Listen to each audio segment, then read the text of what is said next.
এ ভাই হসপিটালে যে অভয়াকে রেপ করে মার্ডার করেছিলাম না, তার জন্য তো জনগণ মনে মনে মিছিল করছে আমাদের ফাঁসির দাবি নিয়ে। জনগণ আমার ছিঁড়ে নেবে।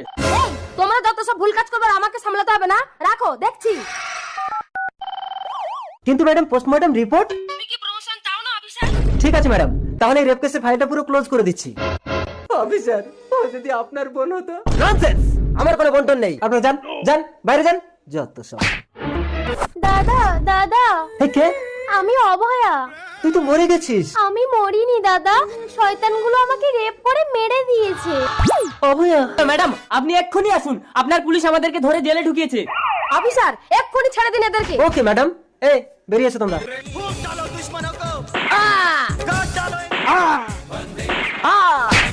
এইভাবে আমরা যদি সকলেই সচেতন হই, তাহলে আর কোনো অভয়াকে এভাবে মরতে হবে না। পুলিশ মানেই ন্যায় যোদ্ধা, অন্যায়ের কাছে কখনোই পরাজয় স্বীকার করবো না।